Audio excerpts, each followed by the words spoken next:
हाँ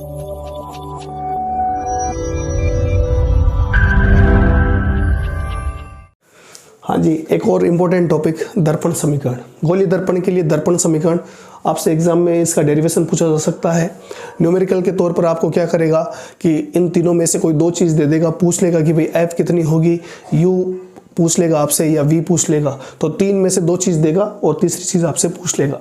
तो दर्पण समीकरण सबसे पहले आपको ये फॉर्म याद रहना चाहिए, ठीक है। और दर्पण समीकरण होती क्या है, 1/f बराबर 1/u प्लस 1/v।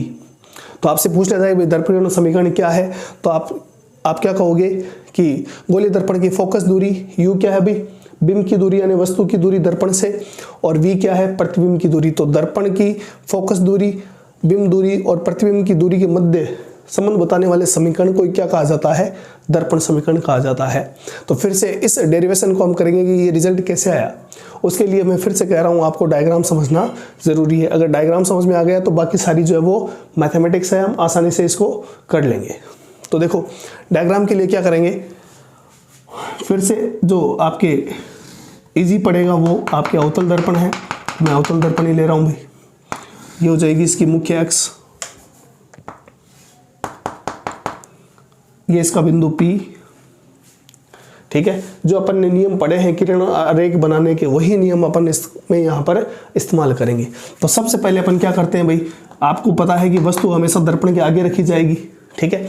तो यहाँ पर अपन ने मान लो कि एक वस्तु रख दी, ये वस्तु है और इसका नाम दे देते हैं अपन mn, ठीक है। इस वस्तु का नाम क्या है, mn। तो यहाँ से इस वस्तु से होकर एक प्रकाश किरण निकली जो कि इस मुख्य अक्ष की क्या है, समांतर। और आप जानते हो कि टकराने के बाद वो कहाँ से होकर गुजरेगी, वो गुजरेगी आपके फोकस बिंदु F से होकर, ठीक है। ये सब आप पढ़ चुके हो पहले। तो ये जो फोकस बिंदु है, फोकस बिंदु ये आपकी जो वस्तु रखी हुई है इस वक्रता केंद्र से थोड़े दूर रखी हुई है भाई। तो मान लीजिए वक्रता केंद्र C जो वो यहाँ पर है। अब अगर आपको प्रतिबिंब बनाना है, इस वस्तु का जो प्रतिबिंब बनेगा वो तब बनेगा जब दो या दो से अधिक प्रकाश किरणें जब वो आपस में एक दूसरे को काटती हो या काटती हुई या मिलती हुई प्रतीत हो। तो एक तो अपन ने ये डायग्राम, एक लाइन तो ये आ गई आपतित किरण की। दूसरी किरण जो वो अपन यहाँ से खींचते हैं, नियम वही है जो अपन ने पढ़े हैं, उसी का अपन पालना करेंगे। जो 4 नियम मैंने आपको बताए थे, तो एक नियम हमने ये भी पढ़ा था कि अगर आपतित किरण सीधा ध्रुव पर आती है तो ये मुख्य अक्ष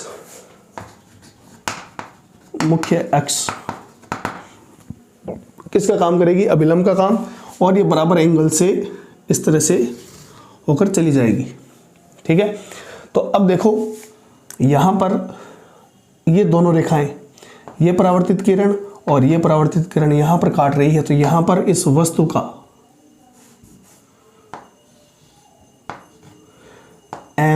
इसको m डैश n डैश नाम दे देते हैं। तो कहने का मतलब जब इस वस्तु mn को यहाँ रखा जाता है तो इन दो किरणों की सहायता से हम इसका प्रतिबिंब बनेगा जो कि बनेगा m डैश n डैश, ठीक है। तो ये चीज़ आपको ध्यान रखनी है। तो ये हो गया इसका प्रतिबिंब, ये तो हो जाएगा बिंब, और ये क्या हो जाएगा, ये हो जाएगा आपके प्रतिबिंब। अब अपने को देखो रिजल्ट क्या निकालना है, 1/f बराबर 1/u प्लस 1/v। अब यहाँ पर ये डायग्राम निकालने के बाद अब आपको कुछ नहीं करना है, अब आपकी सिर्फ मैथमेटिक्स है, तो वो देख लेते हैं, ठीक है। तो इस डायग्राम का ये जो चित्र है वो आपके दिमाग में रहना चाहिए भाई। तो सबसे पहले अपन क्या करेंगे, देखो त्रिभुज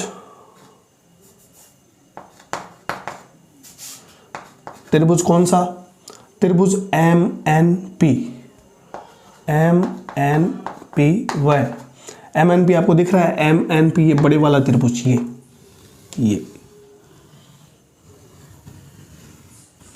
ये वाला जिसको मैंने डार्क किया है, ठीक है।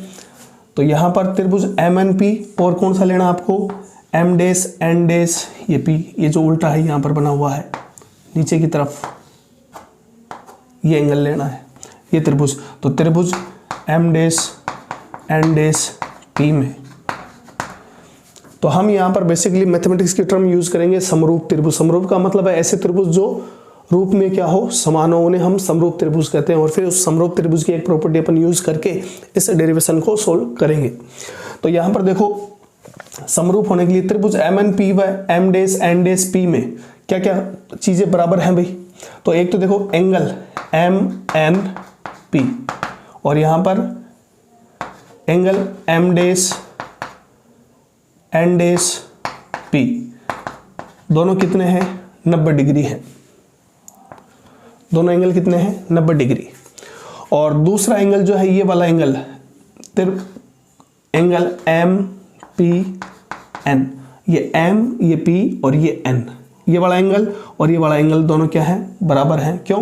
क्योंकि ये मुख्य अक्ष अभिलंब का काम करेगी। तो ये तो हो जाएगा आपतन कोण, ये हो जाएगा परावर्तन कोण। ठीक है, तो अगर आप बनाना चाहो तो ये भी आई हो जाएगा और ये भी आई हो जाएगा। तो इसका मतलब M N M P N और ये वाला एंगल जो है वो कौन सा हो जाएगा आपके पास एम डेस पी एन डेस, ये भी कितना है दोनों बराबर हैं और कितना है कोण आई है। तो आप देखो इस त्रिभुज एम एन पी और M dash N dash P में जब दो कोण बराबर हैं इसका मतलब ये दोनों त्रिभुज, अतः दोनों त्रिभुज समरूप हैं। ठीक है, तो अब अगर मान लो कि ये दोनों त्रिभुज समरूप है तो समरूप त्रिभुज की एक खासियत होती है कि उनकी क्रमागत भुजाएं का अनुपात जो वो एक समान रहता है। क्रमागत भुजाओं का अनुपात है वो बराबर होता है। तो यहाँ क्रमागत भुजाएं कौन कौन से लेंगे हम, सबसे पहले ले लेंगे अपन इस त्रिभुज की भुजा एम डेस एन डेस, एम डेस एन डेस, और यहां पर क्या जाएगा भाई एम एन। तो इस छोटे वाले त्रिभुज की भुजा एम डेस एन डेस यहां हमने ले लिया एम एन। ठीक है, अब यहां पर इसकी भुजा लेंगे अपन पी एन डेस और यहां क्या हो जाएगा पी एन हो जाएगा। ये हो जाएगी समीकरण नंबर 1। तो आपको ध्यान रखना है कि सबसे पहले दो त्रिभुज लेकर उनको समरूप सिद्ध करना है। समरूप सिद्ध करने के लिए कोई दो चीजें बराबर होनी चाहिए। तो दो इनके एंगल बराबर हैं इसलिए समरूप है। समरूप त्रिभुज हैं तो इनके क्रमागत भुजाओं का अनुपात जो वो बराबर होता है। तो क्रमागत भुजाएं एक, मैंने ये लंब ले लिया तो यहाँ भी लंब लिया है, यहाँ पर आधार लिया तो यहाँ पर भी आधार लिया है। अब आप कहोगे कि सर यही क्यों लिया, क्योंकि अपने को देखो रिजल्ट भी तो ये ध्यान रखना है कि 1/f बराबर 1/u प्लस 1/v निकालना है। आप जानते हो u क्या होगा, इस वस्तु की प्रतिबिंब से दूरी। तो इसका मतलब पी एन भी लेना अपने को और ये पी एन डेस भी लेना, ये v हो जाएगा और ये पी एफ भी लेना है। ठीक है, तो इसलिए क्योंकि अपने को इन तीनों के बीच में रिजल्ट निकालना है इसलिए अपने को ये भुजाएं लेनी पड़ेगी। तो ये हो जाएगी समीकरण नंबर 1। अब देखो आगे क्या करेंगे, इसी प्रकार दो त्रिभुज और लेंगे। कौन कौन से, एक त्रिभुज तो ये वाला M dash N dash F, त्रिभुज M dash N dash F व त्रिभुज ये छोटा सा जो आपको दिख रहा है यहाँ पर ये वाला M dash N dash F, और दूसरा वाला जो त्रिभुज है वो आपके हो जाएगा ये, इसको नाम दे देता हूँ मैं ओ। ठीक है, और आप ये मान के चलिए कि यहाँ पर मैंने अभिलंब डाला हुआ है पी डेस है और वो पी डेस जो है वो पी के क्या है बराबर है। तो एक त्रिभुज हो जाएगा ये आपके पास ओ एफ पी में, त्रिभुज ओ एफ पी में। तो देखो एक तो त्रिभुज ये वाला और एक त्रिभुज ये ओ एफ पी। ठीक है, ये यहाँ से मैंने लंब डाला तो यूं मत समझना कि भाई ये वक्री है तो फिर यहाँ त्रिभुज कैसे बनेगा, वो अपन ने बनाया नहीं है। आप चाहो तो बना के देख लेना, यूं डेस डेस डेस डेस डेस डाल लेना। ठीक है, अब यहाँ पर भी हम सेम चीज़ करेंगे। क्या करेंगे, यहाँ पर अपन इनको भी समरूप सिद्ध करेंगे। समरूप सिद्ध करने के लिए देखो ये वाला एंगल जो है M dash N dash F, ये 90 डिग्री का एंगल है। ठीक है, तो त्रिभुज में M dash N dash F बराबर होगा किसके, इस त्रिभुज के बराबर आ जाएगा ये ओ पी एफ, त्रिभुज ओ पी एफ। दोनों बराबर हैं, क्यों है भाई, क्योंकि 90 डिग्री है भाई। ये भी इस पर लंब है और ये भी आपके यहाँ पर क्या होगा लंब होगा। ओपी जो है वो क्या है लंब है। ठीक है, अब देखो दूसरा एंगल जो है ये वाला एंगल और ये एंगल दोनों क्या होंगे बराबर होंगे, क्योंकि शीर्षाभिमुख कोण है। तो इसको अपन नाम दे देते हैं एन डेस एफ एम डेस बराबर होगा किसके, ओ एफ पी के। क्यों? क्योंकि शीर्षाभिमुख कोण है, शीर्षाभिमुख कोण। अब देखो इन दोनों त्रिभुजों में भी जब दो कोण बराबर होंगे तो हम क्या लिख देंगे, अतः दोनों त्रिभुज समरूप हैं। ठीक है, तो यहां पर भी हम वही लगाएंगे कि भाई दोनों कर्मगत भुजाओं का अनुपात जो वो क्या होगा, बराबर। तो एक तो आ जाएगा आपके पास वही सेम एम डेस एन डेस, ये रहा एम डेस एन डेस। यहां पर क्या लिखेंगे आप, क्या आ जाएगा ओपी। अब देखो यहां पर भाई ये जितना एम एन है उतना ही क्या होगा, ओपी होगा। तो यहां मैं क्या लिख सकता हूं, एम एन बराबर ओपी। इसका मतलब इस डायग्राम में जहां ओपी दिख रहा है वहां पर क्या लिख सकते हैं, एम डेस एन डेस बराबर अपॉन ओपी की जगह क्या लिख देंगे अपन, एम एन लिख देंगे। तो ये आ जाएगा एम एन बराबर। ठीक है, तो ये हो गया आपके पास ये वाला और ये आ गया, और साथ में फिर अपन लिखेंगे नीचे एन डेस एफ, ये रहा भाई एन डेस एफ, और इस त्रिभुज का क्या आ जाएगा, F upon P, F P. ये हो जाएगी आपके समीकरण नंबर 2। ठीक है, तो कर्मागत भुजाएं कौन सी लिए, एक तो ये और एक ये, एक ये और एक ही इसकी आधार वाली। ठीक है, अब देखो भाई समीकरण 1 में M dash N dash upon M N है, यहाँ समीकरण 2 में भी M dash N dash upon M N है, तो दोनों बराबर हैं, तो दोनों को बराबर लिख सकते हैं अपन। तो समीकरण 1 व 2 से, 1 व 2 से क्या आ जाएगा आपके पास, उधर तो है P N dash upon P N बराबर, यहाँ क्या लिखेंगे N dash F upon F P. अब ये जो भी चीज़ें हैं इनकी आप वैल्यू रख दें तो ये हो जाएगी समीकरण नंबर 3। देखो पी एन डेस क्या है, ये रहा पी, ये रहा एन डेस। अब ये जो वैल्यू है पी एन डेस मैं यहाँ लिख देता हूँ भाई, पी एन डेस क्या है, यहाँ प्रतिबिंब बन रहा है तो ये प्रतिबिंब की दूरी हो जाएगी कितनी है, v है। दर्पण से कहाँ बन रहा है, आगे बन रहा है, तो क्या आ जाएगा माइनस साइन। ठीक है, अब देखो पी एन, ये पी एन जो है वो क्या हो जाएगा भाई, वस्तु रखी हुई है यहाँ पर, तो ये वाली दूरी जो वो क्या हो जाएगी u, और इसको भी अपन क्या लेंगे माइनस। क्यों? क्योंकि ये दर्पण से आगे है। ठीक है, अब देखो एन डेस एफ कुछ नहीं है भाई, एन डेस एफ तो कुछ भी नहीं है, लेकिन अपने को तो इस रिलेशन में लेकर आना है। तो इस एन डेस एफ को अपन क्या लिख सकते हैं, N dash P minus F P. तो यहाँ मैं लिख देता हूँ एन डेस एफ बराबर, ये रहा एन डेस को एन डेस एफ, उसको क्या लिखेंगे N dash P minus F P. ठीक है, और ये एफ पी की वैल्यू क्या है, यहाँ लिख देता हूँ एफ पी।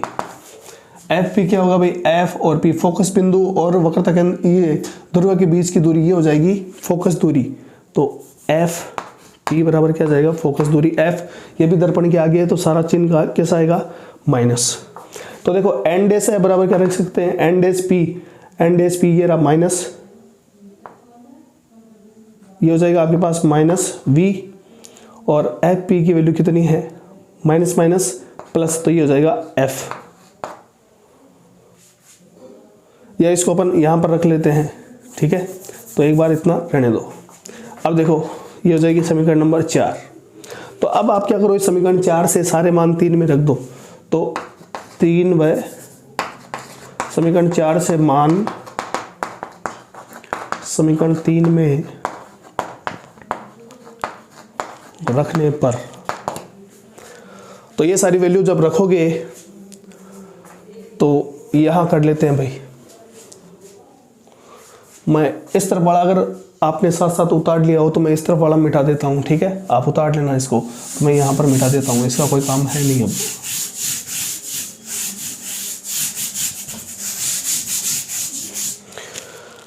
तो देखो भाई ये रही समीकरण 3, ये रही समीकरण नंबर 4, वैल्यू रख दो सबकी। तो पी एन डेस की जगह क्या आ जाएगा, पी एन डेस की जगह हम लिखेंगे माइनस वी, तो ये आ जाएगा माइनस वी, पी एन की जगह माइनस यू, और एन डेस एफ की जगह क्या रखेंगे, N dash P minus F P. N dash P की वैल्यू कितनी है, एन डेस पी की वैल्यू है माइनस वी, फिर माइनस साइन, और एफ पी की वैल्यू कितनी है माइनस एफ, ये minus F upon F P की वैल्यू कितनी है माइनस एफ। तो देखो ये माइनस से माइनस कैंसिल हो जाएगा, देखो पीछे क्या बचेगा, v अपॉन यू बराबर माइनस वी, ये हो जाएगा माइनस माइनस प्लस, तो f अपॉन माइनस एफ। ठीक है, अब इसको सोल्व कर लो भाई। तो सोल्व करोगे तो ये हो जाएगा आपके पास v अपॉन यू, और इस माइनस को ऊपर गुणा कर दो तो ये बन जाएगा आपके पास v तो हो जाएगा प्लस का, f हो जाएगा माइनस का, और क्या बचेगा नीचे f। ठीक है, अब देखो अपने को रिजल्ट क्या लेके आना है, 1/f बराबर 1/u प्लस 1/v लेके आना भाई। तो यहां से आप क्या करो, इसको अलग करते हैं तो ये बनेगा आपके पास v अपॉन यू बराबर, अलग करोगे तो क्या आएगा v अपॉन एफ माइनस 1। ठीक है, यही तो आएगा, लेकिन अभी अपने पास जो रिजल्ट चाहिए वो अपने पास नहीं आया है। हाँ जी, अब देखो इस समीकरण को सोल्व करना तो क्या करें आप, यहाँ ले आए भाई, तो ये हो जाएगा v अपॉन यू, इस 1 को उधर लेकर जाएंगे तो प्लस का हो जाएगा 1 बराबर v अपॉन एफ। ठीक है, अब देखो यहाँ पर आपको क्या करना है, v को कॉमन ले लेना है, तो जब v कॉमन लेंगे तो यहाँ क्या बचेगा 1/u प्लस, अब यहाँ पर तो 1 है तो आप कहोगे सर यहाँ तो v है ही नहीं, तो जहाँ पर 1 है वहाँ पर मैं ऐसे भी तो लिख सकता हूँ 1 गुणा v अपॉन वी। ठीक है, तो v अपॉन वी से v कट जाएगा, वापस 1 ही तो आएगा। तो अब देखो v अपॉन वी है तो v तो आ जाएगा एक कॉमन, अंदर क्या बचेगा 1/v बराबर क्या हो जाएगा v अपॉन एफ। ठीक है, तो देखो इस v को वापस गुणा करोगे तो यहाँ जो आएगा v अपॉन यू, और यहाँ जाएगा v से v कट के वापस 1, यही चीज़ है। तो मैंने इन दोनों में से v को कॉमन लिया है, तो v से v कट जाएगा और आपके पास बचेगा क्या, ये देखो आपके पास रिजल्ट आ जाएगा, यहाँ लिख देता हूँ मैं, ये आएगा आपके पास 1/f बराबर 1/u प्लस 1/v, और इसी को हम क्या कहते हैं, दर्पण समीकरण कहते हैं। तो बड़ा ही इम्पोर्टेंट टॉपिक है और समझने वाला कुछ है नहीं, बस आपको इतना याद रखना है कि इस डायग्राम का बड़ा इंपॉर्टेंट रोल है, बाकी तो आपको पूरी मैथमेटिक्स है। क्या करना है, इस डायग्राम में आपको 2 आपतित किरणें खींचनी है, एक समांतर जो कि फोकस बिंदु से होकर गुजरती है, और दूसरी ध्रुव पर, जो ये दोनों आप परावर्तित किरणें जहाँ मिलती है वहाँ पर प्रतिबिंब बनेगा। फिर आपको क्या करना है, मैथमेटिक्स लगानी है, और मैथमेटिक्स में आपको मैंने बताया कि एक तो ये बड़ा वाला त्रिभुज ये और एक ये त्रिभुज लेना है, इन दोनों को समरूप सिद्ध करना है। जब 2 त्रिभुज समरूप होते हैं तो उनकी क्रमागत भुजाओं का अनुपात बराबर होता है। इसी प्रकार फिर ये छोटे वाला त्रिभुज और ये सामने वाला त्रिभुज, इनको जो है वो आपको समरूप सिद्ध करना होता है, और फिर ये मैथमेटिक्स करके लास्ट में आपको u, v और f के मान रख देने हैं। और हमने पढ़ा था कि जब u, v, f के मान रखते हैं तो चिन्ह परिपाटी नियम अपन काम में लेते हैं, क्योंकि सारी दूरियां जो है वो दर्पण के आगे हैं, इसलिए सब जगह मैंने माइनस चिन्ह यहाँ पर काम में लिया है। और ये सब माइनस चिन्ह लगाकर जब आप इसको सोल्व करोगे तो आपके पास 1/f बराबर 1/u प्लस 1/v आ जाता है, जिसे हम गोलीय दर्पण के लिए दर्पण समीकरण कहते हैं। तो उम्मीद है आज की क्लास आपके लिए लाभदायक रही होगी। मिलते हैं अगली क्लास में, तब तक के लिए धन्यवाद।